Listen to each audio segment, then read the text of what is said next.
welcome back to Kipco Family Homestead, and thank you so much for joining me today as I take you into my home and share a little bit of our daily life with you. To start with, for breakfast today I'm making biscuits and gravy. The biscuits aren't completely from scratch. I am using a pre-made mix that I found at a local market. I've never made biscuits before, and so this is one of my first times making biscuits. Normally, I'm someone who loves to make everything from scratch, but when I was at the local market and I saw a biscuit mix, I realized that I have actually never made biscuits from scratch, and so I just grabbed the bag for a day like today where I didn't really have anything prepped.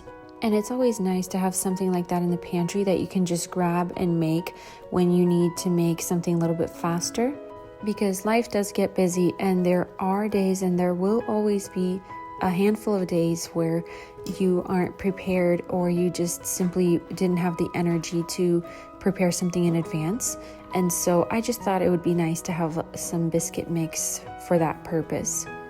But that being said, I do plan to look around and kind of compare sourdough biscuit recipes and then just kind of experiment and figure out one that I like, and I'll be sure to share that with you guys as soon as I find a recipe that I love. We moved to the South 3 years ago, a little bit over 3 years ago now, and of course in the South, biscuits and gravy is a big deal. And I remember the first time we went to Cracker Barrel when we moved, and that's probably when I was introduced to biscuits and gravy. Before that, I don't think I really cared for it, but living here, I guess it kind of grew on me.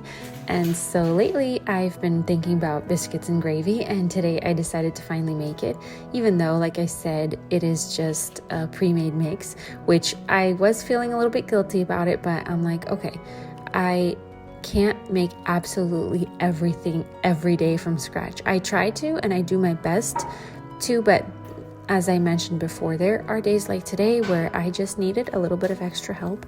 So I decided not to feel bad about it and to just go ahead and use the mix. My husband always tells me not to be so hard on myself. He's always like, hey, I appreciate all your cooking and baking from scratch, but you are allowed to let yourself rest a little bit, or eat fast food here and there, or eat out at a restaurant every once in a while. It's okay to do. And I love that he actually reminded me that overthinking, just thinking about eating healthy all the time and clean ingredients all the time every single day, it really does take the fun and the joy out of life.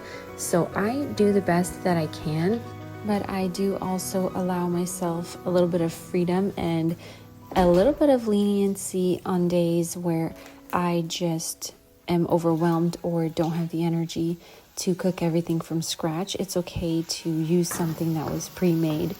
Of course, it's not a good idea to make it a habit, but what I'm just saying is that you shouldn't be feeling guilty if that day you couldn't cook, or that day you decided to go out to a restaurant with your family just because it was an overwhelming day and you couldn't handle cooking a meal. That's totally okay, and I'm also learning that myself, to be able to let it go and be like, okay, it's okay. I don't have to cook today. Today we can have a special treat and grab some food to go, or whatever it may look like in that situation. For my gravy, I just kind of skimmed over some online recipes on how to make the gravy, but I actually decided to put onions in mine just because I feel like onions really draw out the flavor, because my gravy does have ground beef in it. So I decided to use onions and give it that extra flavor. A couple weeks ago, I actually made this gravy for the first time, and I actually like how it turned out a lot better last week. I feel like it was more creamy. I'm not quite certain what I did because I wasn't really measuring anything, but I'll play around with the recipe, and then once I have it perfected, I'll be sure to share that with you guys, because it did turn out to be a really delicious gravy, and my family especially loved it just because it has meat in it, and we love to have meat for breakfast. It's really filling and nutritious, and we just all really enjoy having some sort of meat in the mornings. And so this was a perfect breakfast. A little bit off topic here, but this has been quite a week for us.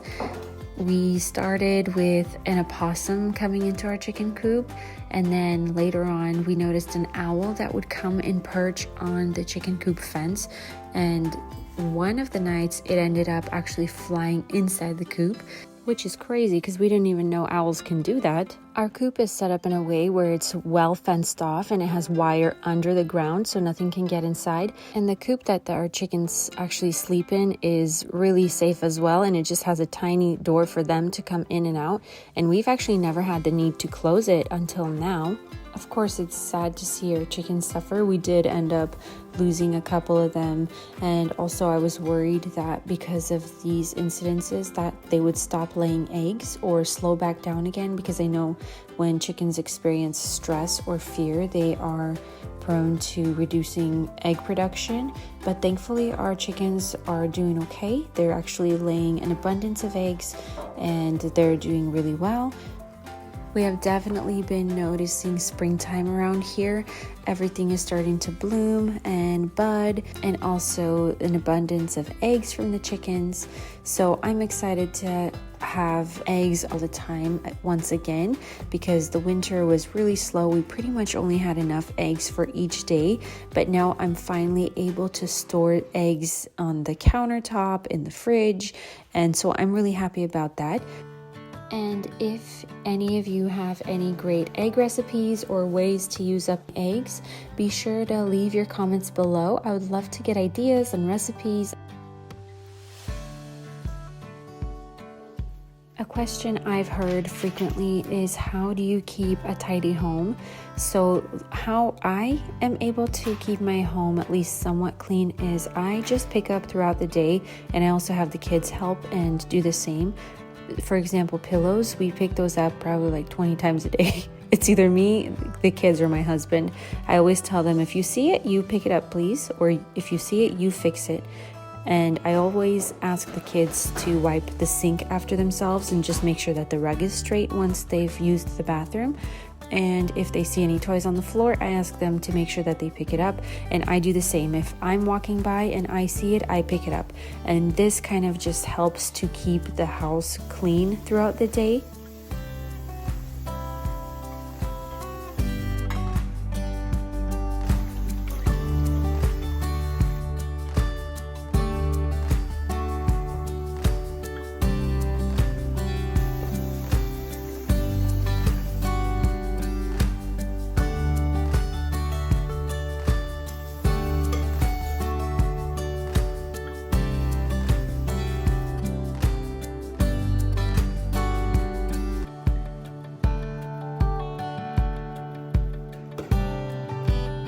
It is now full-blown spring here in Georgia. It's been so beautiful, sunny skies, warm weather, up in the 70s, and everything is blossoming and blooming all around. So it's been more difficult to focus and continue on our homeschool rhythm, but we've been keeping at it and doing the best that we can, even though the outdoors is so distracting right now. We are looking forward to summer.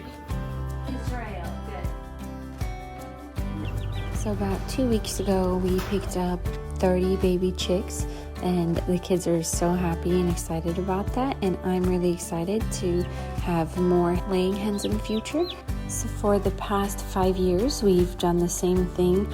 Every early spring, we pick up about 10 to 20, and this year it was the most we've ever had, 30 baby chicks. And we make sure to do that every spring season, just so that as the older ones die off, the newer ones take their place, and so that way we ensure that we always have laying hens and we always have egg production to be able to feed our family farm fresh eggs every single day. Also, this past week, I'm super excited because we added more blueberry bushes to our little blueberry orchard, and we also planted one more apple tree. We also finally got to do some cleaning up at the front of our home. There was a lot of overgrown bushes and self-planted trees that were already getting to be pretty big trees, so my husband ended up digging those out and we actually ended up taking them back to the little wooded area in our back of the house, and we replanted them there, so that way we can still put them to good use. They're just not in front of our bricks at the front part of the house. And it ended up being a fun little gardening project with all the kids helping us out. As always, thank you so much for watching this video. I hope you got some inspiration, motivation, or encouragement. And if you're not already subscribed, please consider doing so. Thank you.